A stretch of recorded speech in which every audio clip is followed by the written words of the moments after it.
How's it going, everybody? My cup of tea here, back in the wrestling video, and we're here to watch some more Pokemon videos. Yay, yay. Now, I think a month ago we had watched a review on Pokemon Advanced Generations, which was pretty interesting to see. And today we're going to be watching the Diamond and Pearl review from Lumiose Trainer Zac. So, let's just jump right into this. Because I think Diamond and Pearl is where people think like, oh shoot, this is like one of the greatest, I think, Pokemon seasons or series. I think it's Diamond and Pearl and then Pokemon Black and White is next, maybe? I don't know, but alright, I'm curious to see what's going on because this was the introduction of Paul and Dawn. Trying to remember some stuff from the Pokemon battles and other videos that we watched together. And Fernape, let's just see what they got to say. Because so far, let me pause the game real quick. Because so far, Advanced Generation is the best, I guess you can say, series, season. Yeah, I don't know how to call that, but yeah. All right, there we go. Here we go. Also, I have not eaten. Back to my review of every Pokemon anime series. In this video, we're going over the third anime series, Pokemon Diamond and Pearl. Haven't eaten, so I got me a Pop-Tart. This is my breakfast. The entire Pokemon anime. However, there are some who believe that Diamond and Pearl isn't as great as it's said to be, and have some pretty valid criticisms. Well, which one is it? Is it really one of the best, yeah, which one is just a rinse and repeat of the Advanced series? Well, after rewatching every single episode, I'm finally ready to give my thoughts. Alright, let's give your thoughts, buddy. DP stan, I'm gonna need some help to make this review a little more fair. So joining me are my friends Animated Ginger and Age of Trades. What's up, Ginger Cornets? It's your favorite Animated Ginger here. I guess hey so. Everyone, this is Age of Trades, aka Polly from the Pokepod. As always, we'll be dissecting the good, the bad, and then wrapping I things like how you up guys with the new final people every verdict. time for these Now reviews. with that out of the way, That's nice. That's let's get interesting. started with our retrospective review of the Pokemon Diamond and Pearl anime. Let's get it. Let's open my Pop-Tart. Oh yeah, the hey. Yeah, I'm actually these openings. Did I like this one? I don't remember if I did or not. I think I did. Just like the Advanced series, one of the greatest things about Diamond and Pearl is Ash's experience. After conquering the Battle Frontier, Ash was in an all-time high as a trainer, so how could they continue to make him improve? Well, what really makes Ash stand out in Diamond and Pearl is not only his willingness to learn from everyone, but also his newfound focus on strategy. Yeah, because I think in the Advanced Generation, he was more of a jerk in the beginning. Like, he didn't want to listen to anybody. He was rushing through stuff. At one point, he wasn't even looking at, what was it, May at the time? May Battle? Because he was too busy training. He wasn't a good friend. He wasn't a good friend in the beginning, if I remember correctly from the last review. A big part of Ash's character arc in Hoenn is overcoming his overconfidence. He was cocky back then, really didn't like to take advice from others. But after getting his fair share of slices of humble pie, in Sinnoh, Ash is way more open to learning from others regardless of whether or not he's better than them. Nice. Because of this, Ash not only continued to teach his Pokemon new moves, but also came up with amazing battle strategies that were inspired by other trainers he's met along the way. Let's run through the list. The earliest example of this is the spin dodge that he learned from Dawn. Not only did it play a key role in helping Ash defeat Rourke, but it was something that he I just watched that battle too, against Rourke. Then there's the Heart Home Tag battle, where Ash is able to save Chimchar from a surf attack. That's it, I didn't watch this one. Zoe's contest performance the episode prior. In the battle against Reggie, he's really impressed with Turtwig's speedy dodge and Razor Leaf combo, a strategy Ash picked up from Gardenia's Turtwig. Then there's a mastery of Dawn's Ice Aqua Jet in the Wallace Cup, the famous counter shield Ash learned from watching Dawn's contest as well, the new battle style his Grotto learned from Pulse Torterra, and even learning to read the wind thanks to the air battle. Nice, All these minor things he picked up from other people throughout his journey really came in handy, and just show how much Ash is adapting and learning. Another thing Ash learns in this series is to recognize his Pokemon's battle styles. Not every Pokemon will battle the same, and that's something that trainers got to adapt to in order to bring out their Pokemon's true potential. And this is the first series to really focus on that. We see this with Ash's Apom, when he realizes that it's more suited for contests and trades it for Dawn's Buizel, with Grotto after evolving and realizing it needs a whole new battle style, and even with Gliscor, when Ash realizes that leaving it with the Air Battle Master would help improve its battle style in the long run. All of these examples show Ash's growth and maturity as a Pokemon trainer, and that adds a great new layer of depth to the experience he's already accumulated in the past two series. And now for our next main character. Similar to the first episode of the Advanced Generation series, the first episode of Diamond and Pearl is all about introducing a new protagonist. We actually don't even see Ash until the very end of the first episode. Its focus is entirely on Dawn. Right from the start, we see that Dawn has a clear goal. For one, I just dropped part of my Pop-Tart. This made a mess. Just made a mess. Hold on. Alright, I'm back. It was a lot of crumbs. There was a lot of crumbs on me. And two, I did not know that. Interesting. They didn't show Ash at all for the first episode or towards the end. He's like, wait a minute, am I watching Pokemon? Who's this person? This is not Ash. Who is this? Ah, nice. Wanting to be a top coordinator, just like her mother, Joanna. We also get to see Dawn save an overly confident Piplup from an Ariados before choosing him as her partner. So right off the bat, it's clear that she has a good heart. However, Piplup isn't the only overconfident one here, as it isn't long before Dawn's faults start becoming apparent, specifically at her first ever contest in Jubilife City. Now for a first-timer, Dawn actually does pretty well, making it all the way to the semi-finals. But after losing to Zoe, she calls her mother and begins to break down. Joanna pretty sternly explained to Dawn that instead of feeling sad over the loss, a better choice of action would be to figure out what went wrong and fix it for next time. She even mentions that Dawn doesn't need to be calling her for support, and that her friends and Pokemon can provide that assistance. Now at face value, a mother telling her 10-year-old child to stop calling her sounds kinda messed up, but there's actually a really good reason behind this. Joanna knows that Dawn was overconfident going into this contest, and much of that likely stemmed from her being the daughter of a top coordinator. If Dawn were to keep relying on her mother's comfort, she would never improve as a coordinator. This acts as a turning point for Dawn's character, as she begins to spend more time training with her Pokemon and perfecting their skills for contests. She even takes after Ash a bit in this regard. And speaking of which, Ash and Dawn were constantly influencing each other. Dawn began adapting Ash's training habits to her contests, and Ash was able to use some of Dawn's contest moves as strategies in battle, such as with Weasel's Ice Aqua Jet. This could also be a result of Ash actually watching all of Dawn's contests, as opposed to Maze, where he didn't watch the contest. Dawn may not have had as notable of a character shift as, say, May or Serena, but her skills as a coordinator kept getting more and more refined as the series went on, leading to her being the runner-up at the Grand Festival. However, Dawn wasn't the only one of Ash's friends to go through some major character growth. Brock? A lot of people seem to think Brock's presence in DP was stale or unnecessary, but I highly disagree, I don't know anything. And it's not because he's my favorite character. If anything, I'd venture to say Brock had a more significant role in DP than he did in any other series, mostly because there are so many instances that foreshadow his eventual decision to become a Pokemon doctor. In one of my favorite episodes, Doc Brock, Brock leaves the group in Ash and Dawn's care to go stock up on supplies. Both of them have a lot of trouble taking care of their Pokemon, to the point where Pachirisu gets sick. When Brock returns, he shows Ash and Dawn how to properly care for sick Pokemon, which is one of many episodes foreshadowing his decision to become a Pokemon doctor. Dr. Brock in the building. Brock is also shown helping several Nurse Joys care for Pokemon after particularly rough battles. One instance that sticks out to me is after Ash and Paul's intense battle at Lake Acuity.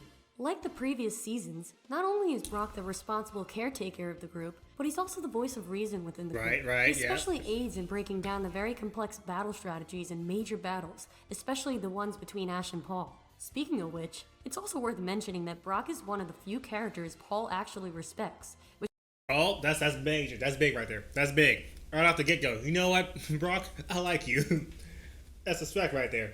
Which kind of says a lot. He very much plays more of a mentor role in DP, even mentoring minor characters like Autumn or Marilyn in their questionable approaches to Pokemon. Brock is such an important part of this series that he even plays a big role alongside Ash and Dawn in the Team Galactic arc with his spiritual connection to Yuxi, who so fittingly is the bringer of knowledge. I was so glad to see that. DP Brock wasn't just all work and no play though. Learn new things every day. He participated in a lot of fun events alongside Ash and Dawn. To name just a few, he entered the Krogan Festival and dress-up contest, he was a student in Professor Rowan's Summer Camp Academy, and of course he was a semi-finalist in the Heart-Home Tag Battle Tournament. Now that we've gone over the main trio of this series, let's talk about their Pokemon, because that's another fantastic element of let's talk about these Pokemon. Is that Toxicroak? Without question, this is one of the best teams he's ever had. Whether they won or lost, these Pokemon were all memorable in their own way. That's a mean lineup. They look like, we get stuff done right here. You may be injured, you may be bruised, but we get stuff done right here. This bird right here, who I keep forgetting. I know he a problem. I know Chimchar a problem. Not Chimchar. Is it Chimchar? I know this one's a problem. I saw it fight Lucario. I know Pikachu's always a problem. Well, I know Turtwig's a problem, so his evolved form has to be even more problematic. Like he a menace. And this, have I seen you fight before? Don't know, but you might be a problem too. But yeah, no, he over here like a proud father, like, I'm proud of my boys over here. Wait, we got Staraptor, one of the coolest birds around. Oh my goodness. Terra, who I gotta watch that fight. Sucked, but at least as a Turtwig, it was great thanks to its speedy battle style. Yeah, I saw that badass shonen type Weasel that got traded for Apom, the goofy and lovable Gliscor that really matured into a great air battler, the hilarious Gibble and his Draco Meteor, and last but certainly not least, Infernape. Hands down, one of Ash's all-time greatest Pokemon in not just strength, but also one of the best in terms of development and character arc. That's More true. on that later. I feel like that's true right there. Now, it's not just Ash's Pokemon that really make the series stand out. What's amazing about the Diamond and Pearl series is that the companion Pokemon are also really memorable in their own right. With Dawn, we have the amazing Piplup. Although it can be kind of bratty, Is that a Manoswine he's right definitely there? the companion Pokemon with the most personality. Then there's Baneri, who simps over Pikachu, the energetic Pachirisu, the tough Mamoswine that went through a similar obediency arc as Ash's Charizard, Ambipom, who was perfectly set up for contests, we'll talk about the release later, Cyndaquil, the Heart Gold Soul Silver promotion, and Togekiss that was just kinda handed to her last minute. Okay, so the last few weren't the best examples, but they're still pretty memorable Pokemon.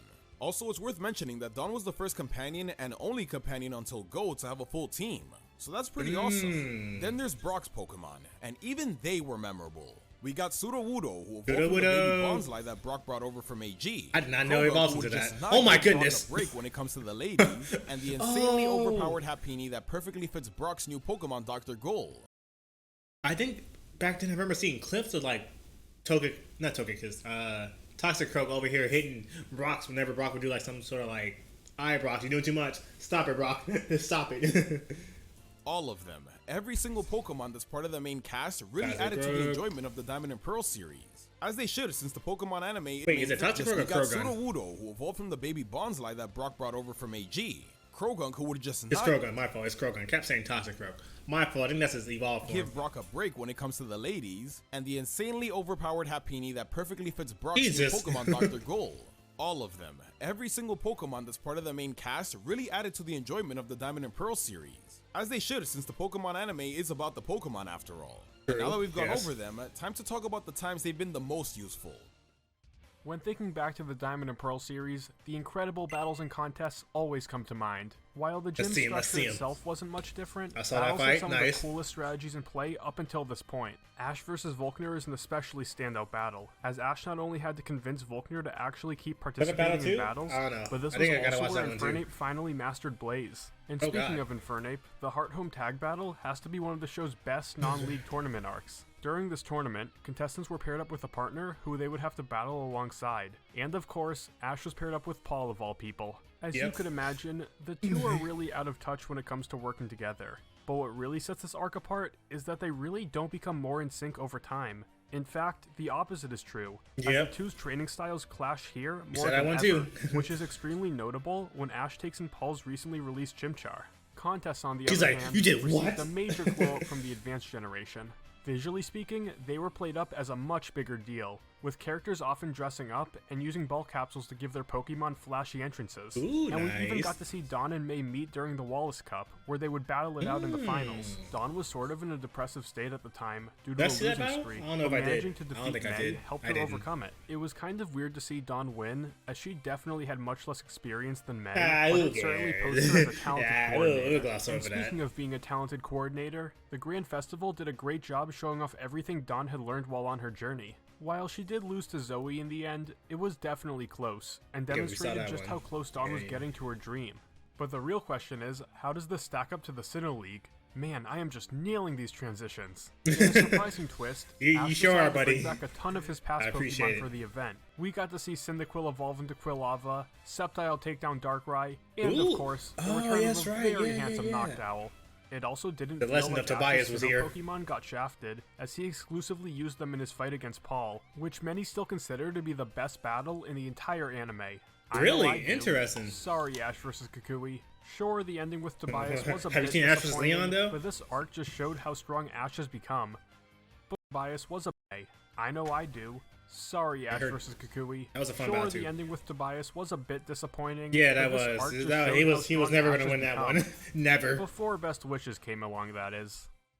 Despite the endless formulaic filler that plagued most of DP, I'm here to state the good things about Team Rocket. Okay, let's go, Team Rocket. It really fleshes out Jesse and James's backstories. The infamous Jezebel returns, and we're even introduced to a new character from Jesse's past. Jessie herself probably had the most development out of the trio in this series, as her decision to start doing contests came in full force. That was Jessie I saw a little bit in this video. I thought it was cool that she disguised herself as just one character this time, Jesselina, and kind of developed her own fan base. While Dawn and her rivals often had very cute or cool-looking appeals and combinations, Jesselina's battle style was really unique and different. It was so awesome to get episodes where Jessie won ribbons, to the point where she actually got to be a major rival in the Grand Festival and was among the top 4 finalists. DP was also home to one of Jessie and James's best Pokemon teams. I know most of these Pokemon were caught during AG, but it feels like they actually did stuff in this series. Yanmega, Carnivine, Mime Jr., Dustox, Viper, Wobbuffet, and Meowth, of course, made solid contributions to major moments in the series. I love how Jessie and James borrowed each other's Pokemon for contests, and even the Poke Ringer tournament. One of my favorite episodes is the one where Jessie gets sick, and James takes over for her by disguising himself as Jesselina, and he actually wins the ribbon for her. Aside from contests and general trio shenanigans, the ladies borrowed each other's Pokemon for contests, and even the Poke Ringer tournament. One of my favorite episodes is the one where Jessie gets sick, and James takes over for her by disguising himself as Jesselina, and he actually wins the ribbon for her. Good stuff, James. Good stuff. Aside from contests and general trio shenanigans, though, Team Rocket played a solid role in the Galactic Arc as well. They initially assisted in stealing the Adamant Orb from the Eterna Museum, and then with eventually realizing how much Team Galactic's evil plans could affect the fate of the universe, they went undercover as Galactic Grunts. He's like, oh no, they're too evil. Looker in his investigation. As far as other Team Rocket characters go, I wish we could have seen Giovanni play more of a role, but it was nice to see Biff and Cassidy, Butch and Cassidy, come back for an episode. I mean, I still don't know who they are. Kind of dumb and probably my least favorite out of their appearances. Anyway, let's shift our focus to the other evil team of the series. The Team Galactic arc, in my opinion, is one of the best villain arcs in the entire anime, trailing just behind the seemingly untouchable Flare arc. It was a drastic upgrade from the boring and quite frankly disappointing Aqua and Magma arc. The Galactic arc, however, not only had solid build-up, but also had an awesome and compelling payoff. 100J was a ruthless villain, often taking drastic measures to get what she wanted. Heck, even in the real two-parter, she literally had her Salamence burn forests to the ground. Why? The forest fire! Putting innocent wild Pokemon in danger. We've never seen anything like this before, aside from the typical movie villain or Pokemon poacher, so it was actually refreshing to see a consistent villain be such a threat. Inconsistency is right. From the beginning of DP, Jay, Cyrus, the Legendaries, and the rest of Team Galactic had frequent appearances and many smaller missions building up to the actual arc involving the Creation Trio and Lake Trio. The writers did a great job showing Cyrus's obsessive downward spiral, leading him to perish in the new world the Legends created. And honestly, the events that happened in this series were pretty consistent with the— What just happened here? We were just talking about gym battles and all of a sudden, and contest battles, and all of a sudden we got the Fate of the Universe, this man Paris, and then the Creation Trio. I forgot they were here.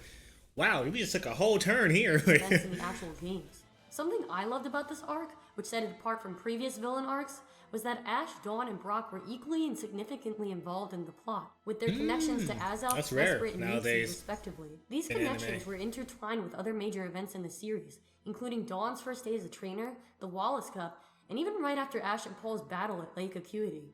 Although DP's pacing was a bit off at times, its storytelling and continuity were woven together pretty seamlessly. In addition to Ash, Dawn, and Brock, I also loved that so many other characters were involved in saving the day. Looker, Cynthia, Professor Rowan, Gary, and even Team Rocket had a big part to play, as I mentioned before. Also, can we talk about how Gary pretty much watched Jay and her team go down in the lake as their ship exploded? And oh my god, the show is for kids. Yeah, someone told me about the manga is like way crazy. There's been some amazing, memorable rivals. But there's also been quite a few duds. Diamond and Pearl introduced the most rivals for one series up until that point, for both Ash and let's hear about these rivals. And as a whole, I'd say the quality was pretty consistent across the board. Of course, Paul was Ash's main rival, but Barry was certainly a worthy secondary. He more or less acts exactly how he does in the games, always having high energy and low patience. I'm just wondering if anyone ever paid their fines. One rival introduced early on, however, was Nando, who was unique as he served as a rival to both Ash and Dawn. Nando was split between gym battles and contests, so he just decided to go for both. While he was definitely more of a coordinator than a battler, he was able to make it to the Sinnoh League as well as the Grand Festival, always remaining calm and collected, even that one time he was framed for a crime. Ash also had a minor rivalry with Conway, but we really didn't get to see him much, which was a real shame, because he was one of the funniest characters Pokemon ever created. Even if he's basically a glorified stalker.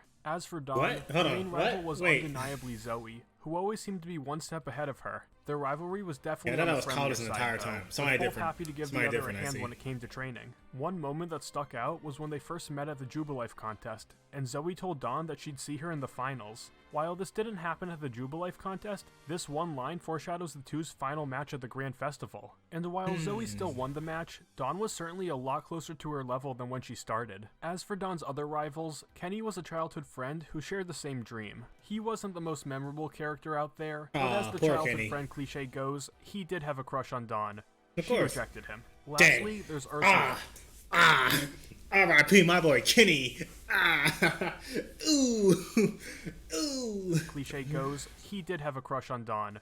She rejected him. Lastly, there's Ursula, the mean one. Of course, look at her. She looks mean. Late into the series, but served to push Dawn to her absolute limit. She learned about Dawn's fear of Plusle and Minun thanks to a childhood incident, and did everything she could to take advantage of that. Wow. But in the end, this was actually what helped Dawn get over her fear.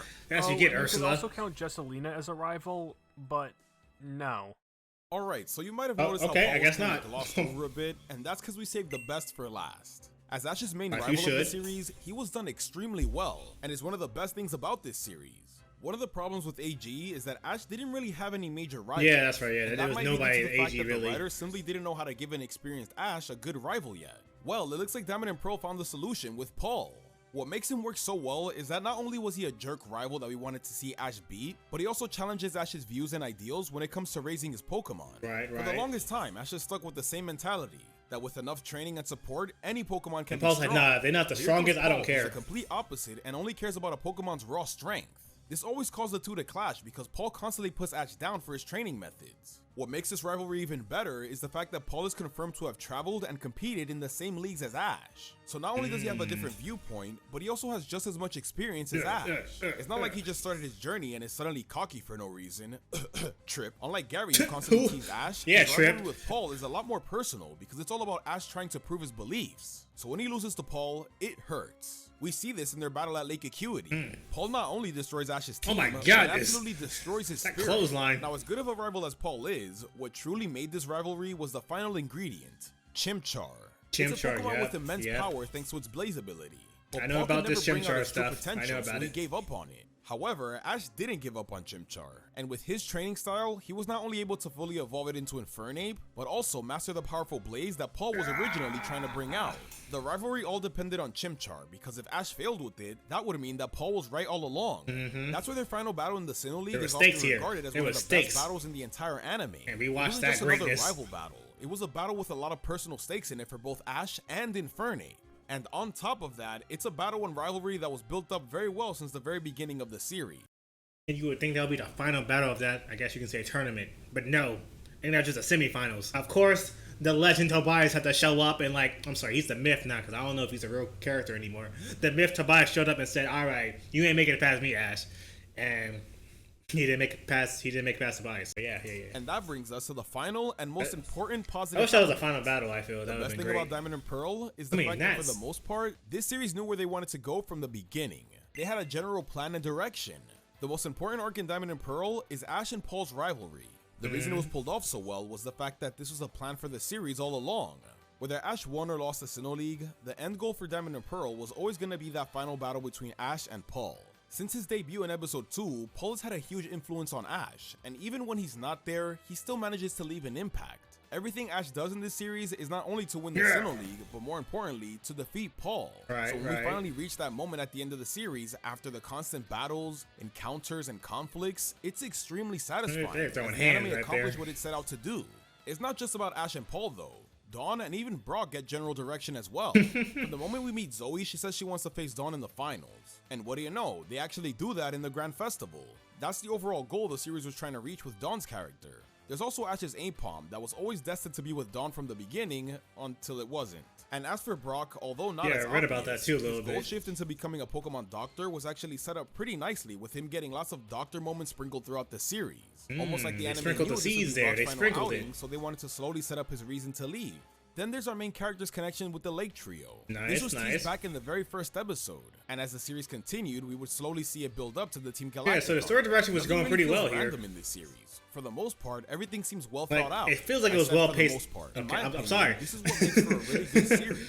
When they have something planned out from it felt really well paced out. Successfully executed. But clearly something happened. All of the positive points about the Diamond and Pearl series. Now, although this series gets a lot of praise, it still has its downsides. So let's get into that. Before he gets into that, but yeah, so it sounds like a really great series, like one of the best series right there, the Diamond and Pearl one. Again, a lot of rivals compared to AG. We got Paul, which is like the main rival ever, I feel like, for Pokemon, especially for Ash. There are two like ideologies for like how to train their Pokemon clash, and it paid off at the end. We got to see Dawn in her contest battles. Brock and his newfound passion for or not newfound, but his passion for being a doctor, Pokemon doctor. We saw that happen. Some great Pokemon teams. Ash's team was great.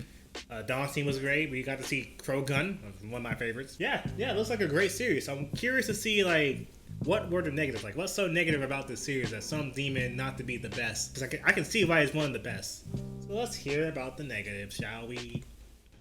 Ash, negative times. And even Team Rocket had pretty solid teams of Pokemon throughout the series. But there's a few that sadly fell through the cracks due to unnecessary releases and just bad writing. Let's take a look at some of these disrespected Mons.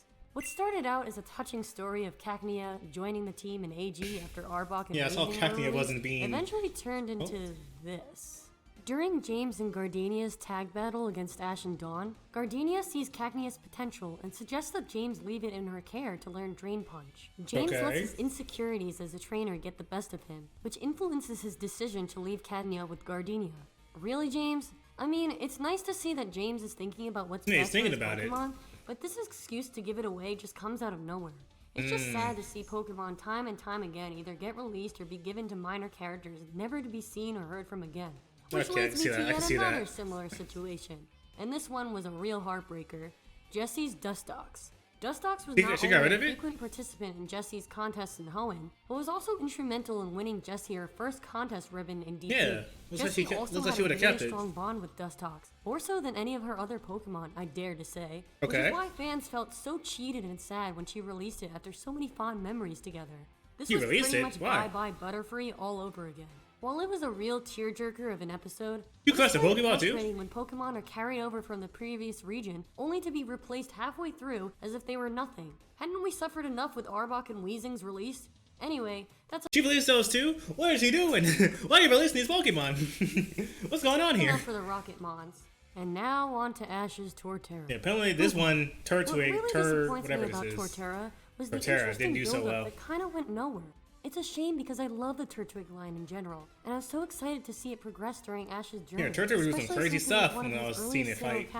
But after evolving, poor thing just never seemed to win a major battle. Looking back at its 5 gym battles it was in, I can't believe Torterra's defining achievement was helping Ash win his first 2 gym badges. As a Turtwig, while I personally love the relationship it had with Paul's Torterra, it's a shame all of that fell flat when it didn't really accomplish much in the later episodes. Dang, why did you do my boy like that? Before our friend Zac is the biggest contender, we have Gliscor. Gliscor was also another one on Ash's team that had such potential and a great personality, but similar to Gengar and Dragonite in Journeys, it wasn't used very much. Well, hold on now, Gengar was doing some good stuff there. Dragonite? Yeah. But Gengar, he was doing some stuff there. I feel.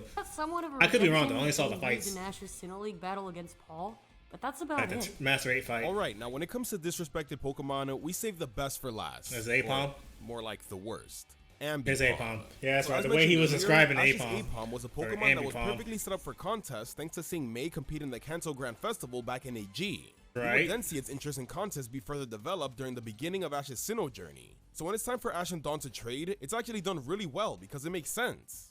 You know what doesn't make sense? What doesn't make sense? Releasing it to play ping pong.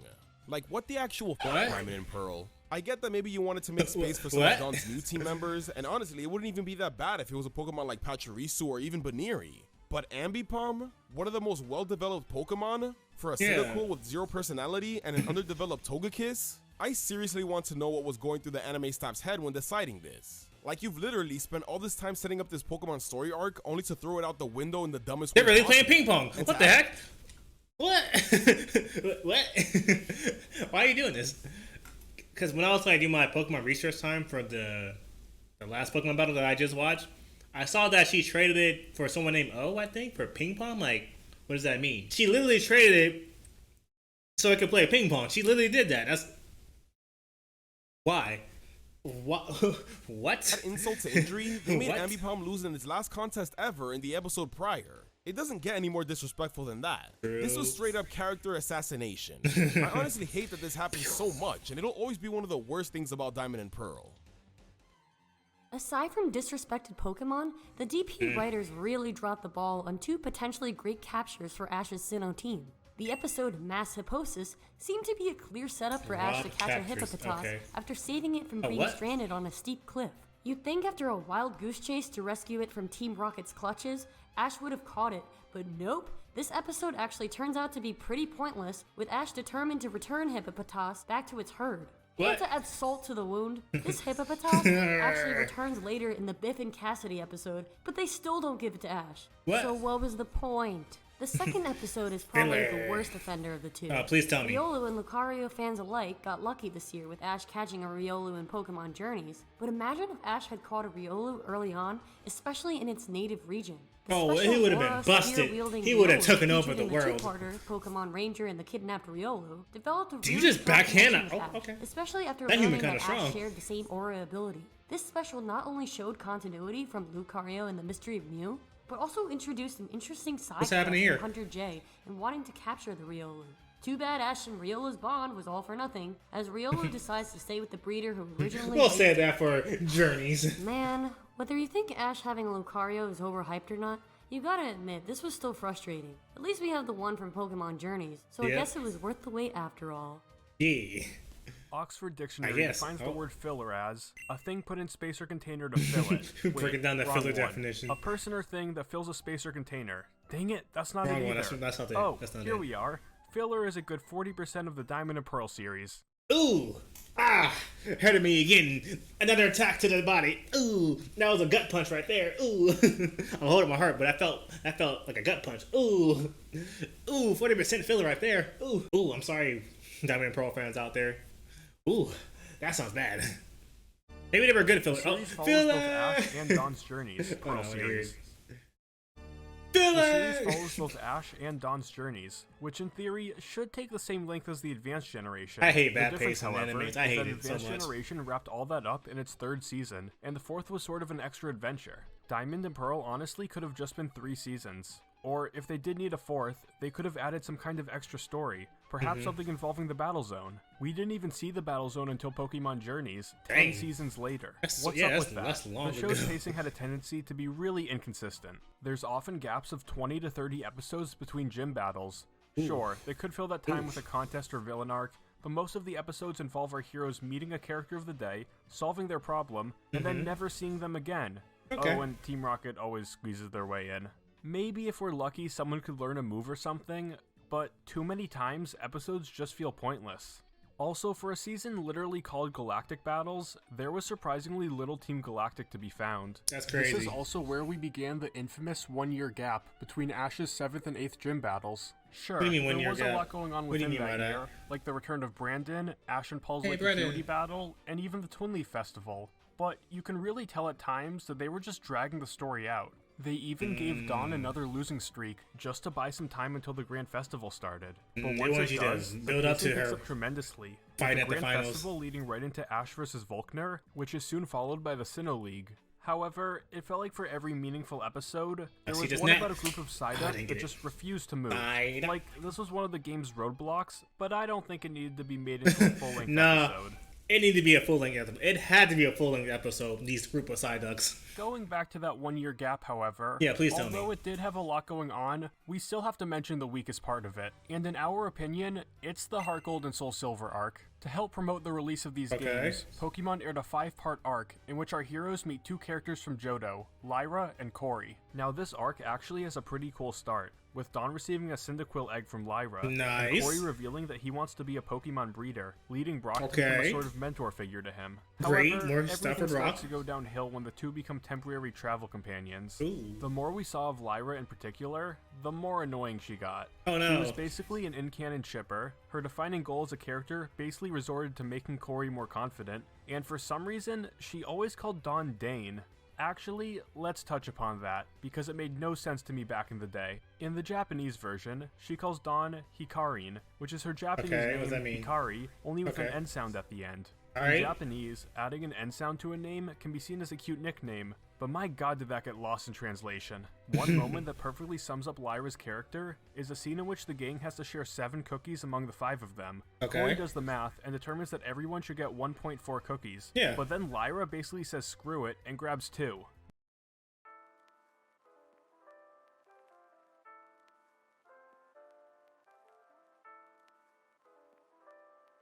It makes sense why her name's Lyra, because she's a liar. She's a thief. She's a swine.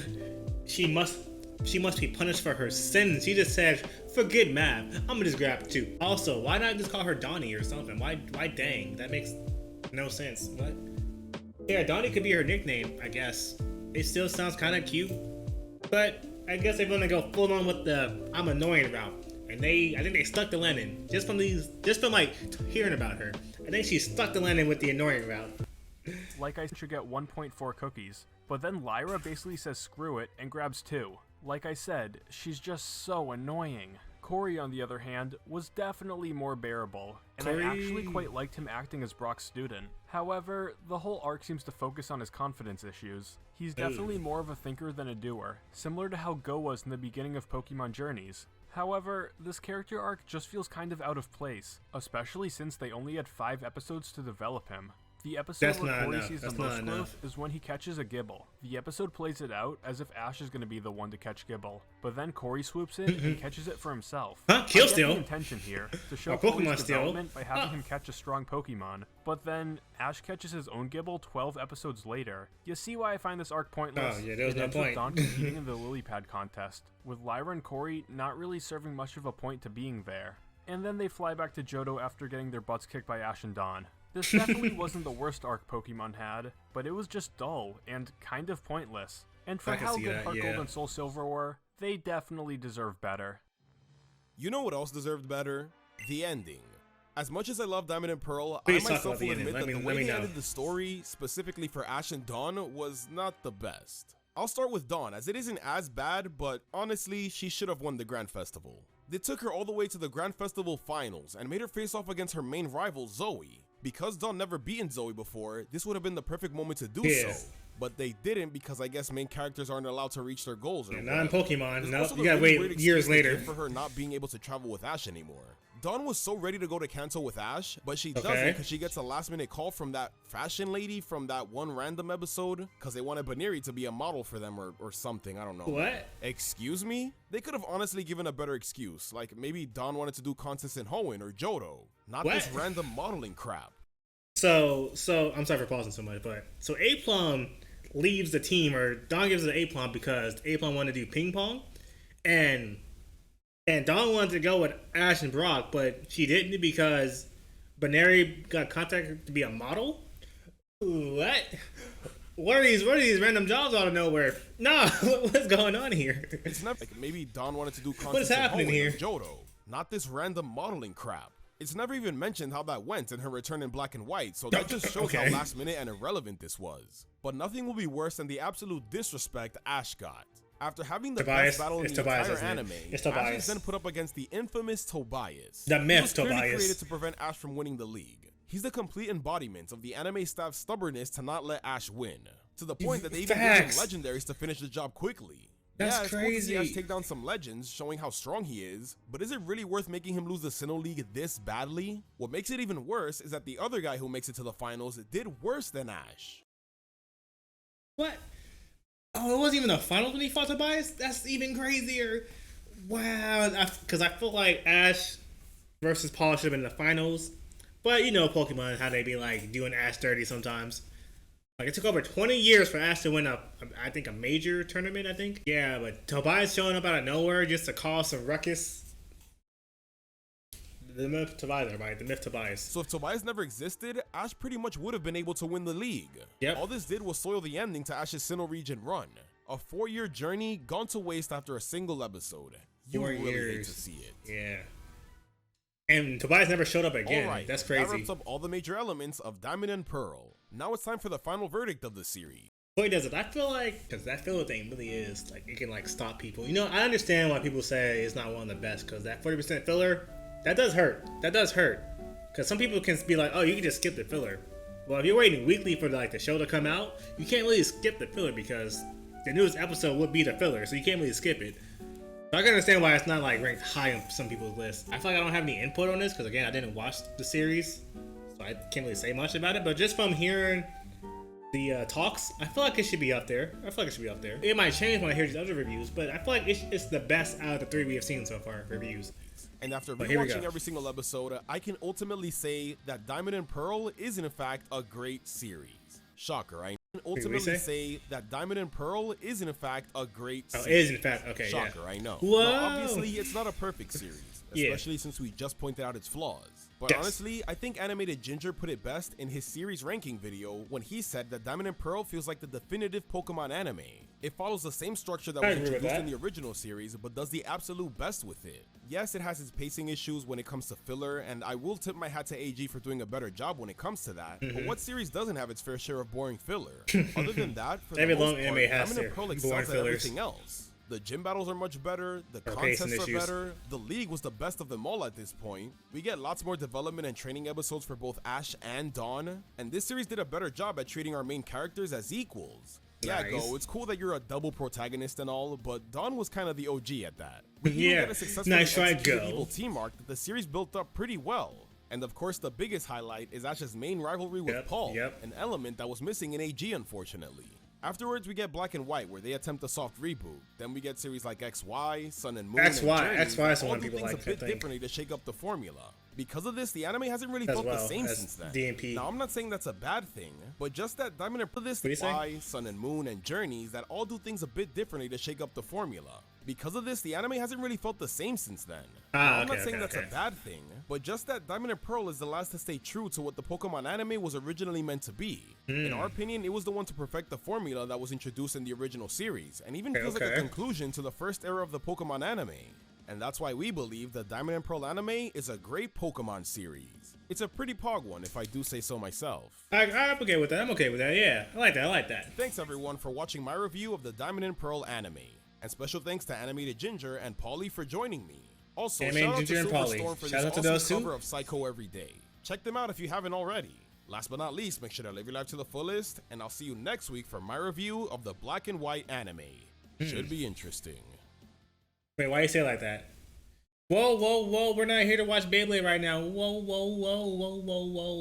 But yeah, why did he say Black and White like that? Like he was like dreading to make a review on that or watch that again.